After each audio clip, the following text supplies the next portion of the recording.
Bonjour à tous, bienvenue à toutes celles et ceux qui aiment les histoires. Sur la chaîne du Père Raconteur, on peut trouver des histoires de princesses et aujourd'hui, c'est une des plus connues qui est partagée. Je vous propose d'écouter l'histoire de Cendrillon. Très bonne écoute à tous.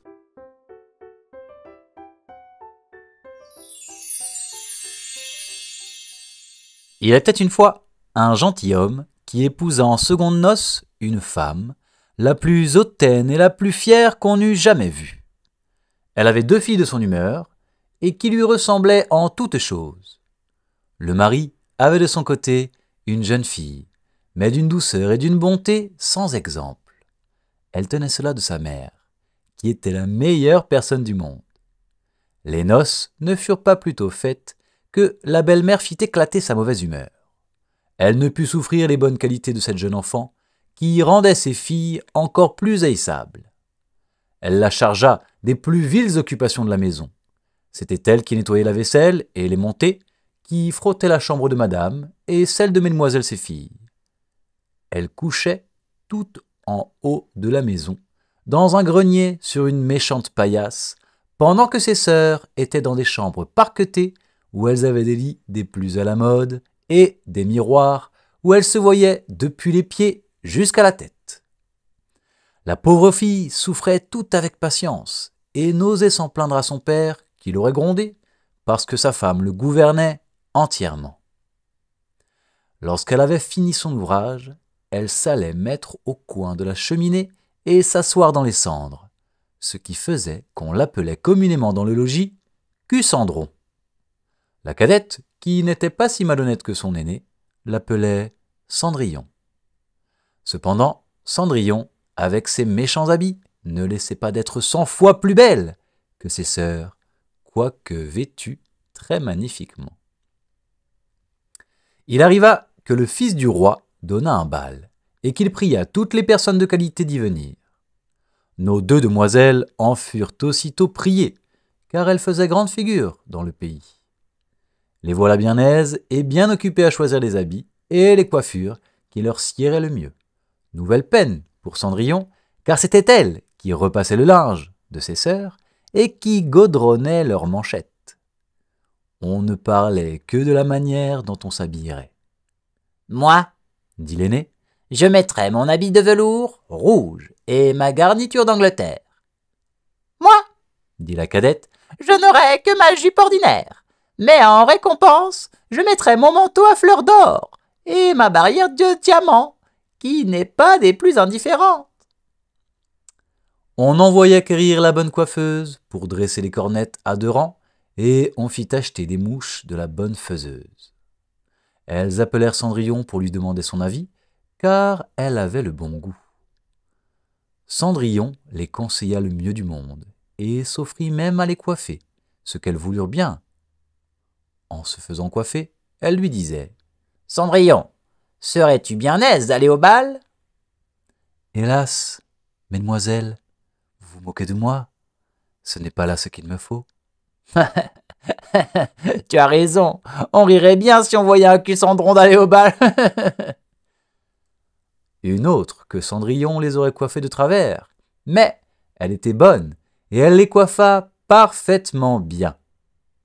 Elles furent près de 2 jours sans manger, tant elles étaient transportées de joie.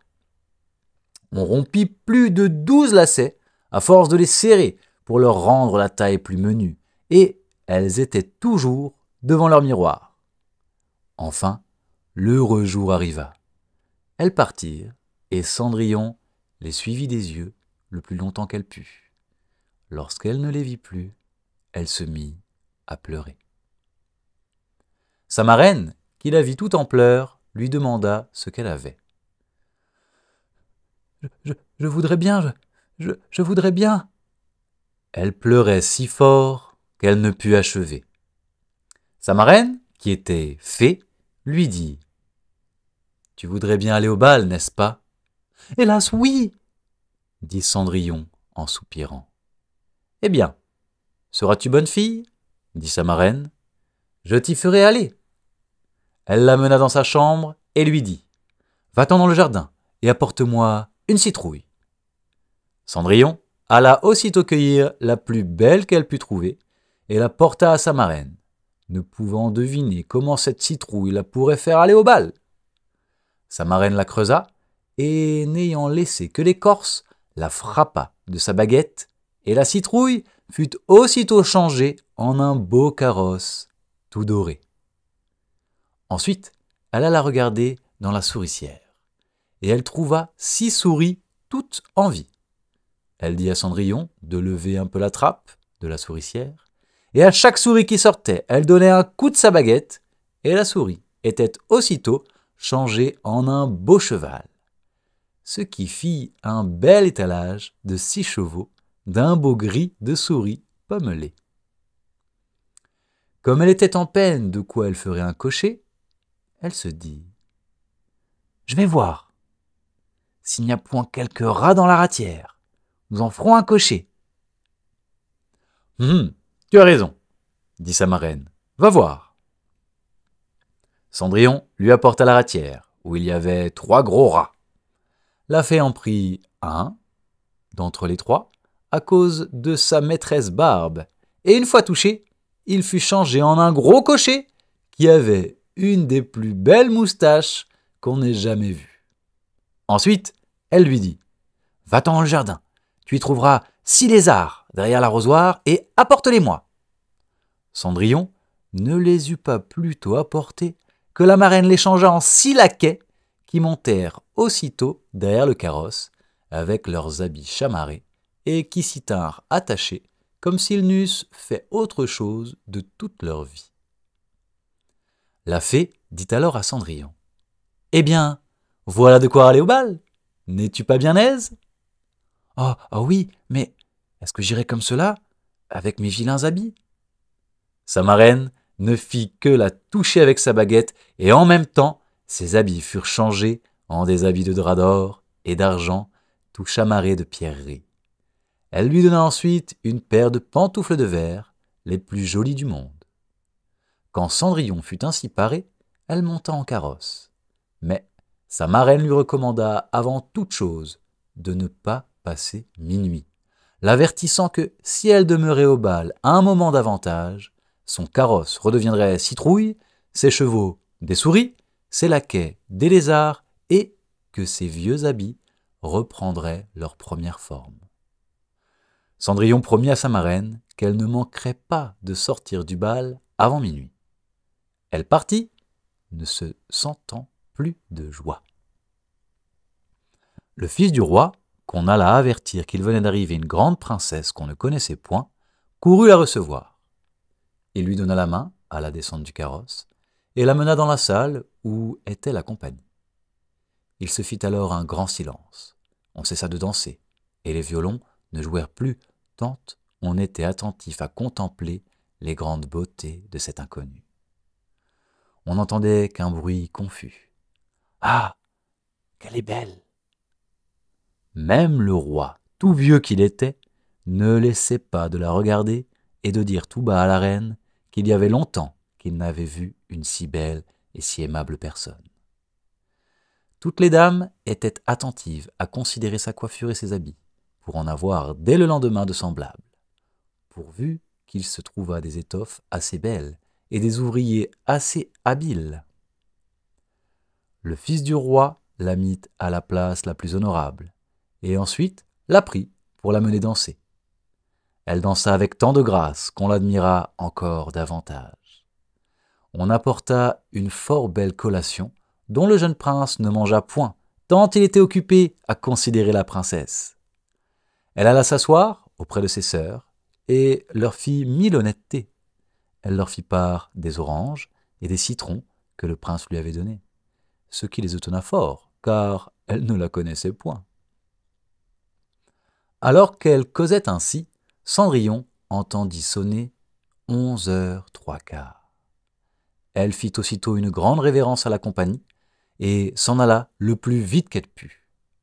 Dès qu'elle fut arrivée, elle alla trouver sa marraine et après l'avoir remerciée, elle lui dit qu'elle souhaiterait bien aller encore le lendemain au bal, parce que le fils du roi l'en avait prié. Comme elle était occupée à raconter à sa marraine tout ce qui s'était passé au bal, les deux sœurs heurtèrent à la porte. Cendrillon leur alla ouvrir. « Que vous êtes longtemps à revenir ?» leur dit-elle en bâillant et se frottant les yeux et en s'étendant comme si elle n'eût fait que de se réveiller. Elle n'avait cependant pas eu envie de dormir depuis qu'elle s'était quittée. « Si tu étais venue au bal, lui dit une de ses sœurs, tu ne t'y serais pas ennuyée. Il y est venu la plus belle princesse, la plus belle qu'on puisse jamais voir. Elle nous a fait 1000 civilités, elle nous a donné des oranges et des citrons. » Cendrillon ne se sentait pas de joie.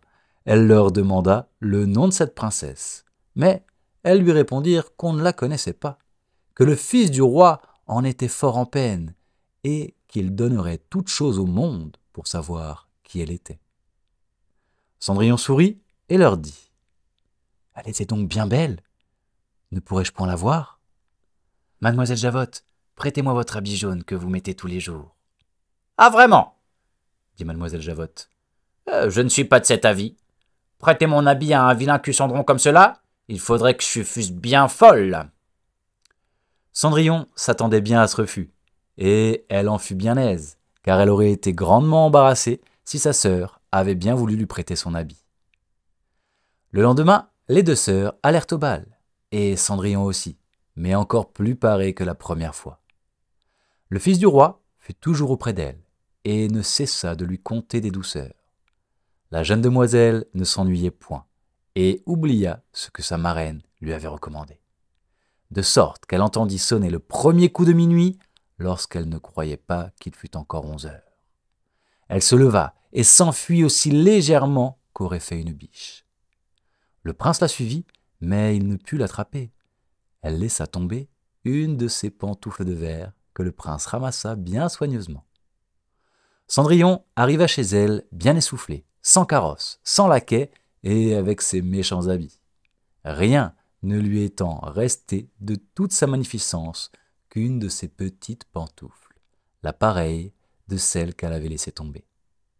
On demanda aux gardes de la porte du palais s'ils n'avaient point vu sortir une princesse. Ils dirent qu'ils n'avaient vu sortir personne, qu'une jeune fille fort mal vêtue et qui avait plus l'air d'une paysanne que d'une demoiselle. Quand ces deux sœurs revinrent au bal, Cendrillon leur demanda si elles s'étaient encore bien diverties et si la belle dame y avait été. Elles lui dirent que oui, mais qu'elle s'était enfuie lorsque minuit avait sonné, et si promptement qu'elle avait laissé tomber une de ses petites pantoufles de verre, la plus jolie du monde, que le fils du roi l'avait ramassée et qu'il n'avait fait que la regarder pendant tout le reste du bal, et qu'assurément il était fort amoureux de la belle personne à qui appartenait la petite pantoufle. Elles dirent vrai, car peu de jours après, le fils du roi fit publier à son de troupe qu'il épouserait celle dont le pied serait bien juste à la pantoufle. On commença à l'essayer aux princesses, ensuite aux duchesses et à toute la cour, mais inutilement. On la porta chez les deux sœurs, qui firent tout leur possible pour faire entrer leurs pieds dans la pantoufle, mais elles ne purent en venir à bout.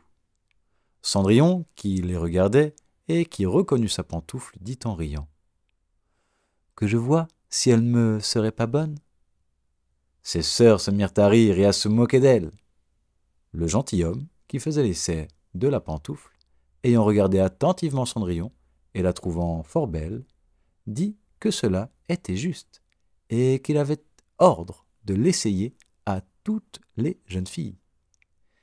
Il fit asseoir Cendrillon et, approchant la pantoufle de son petit pied, il vit qu'elle y entrait sans peine et qu'elle y était juste comme de cire. L'étonnement des deux sœurs fut grand, mais plus grand encore quand Cendrillon tira de sa poche l'autre petite pantoufle qu'elle mit à son pied. Là-dessus arriva la marraine, qui, ayant donné un coup de sa baguette sur les habits de Cendrillon, les fit devenir encore plus magnifiques que tous les autres. Alors, ces deux sœurs la reconnurent pour la belle personne qu'elles avaient vue au bal. Elles se jetèrent à ses pieds pour lui demander pardon de tous les mauvais traitements qu'elle lui avait fait souffrir.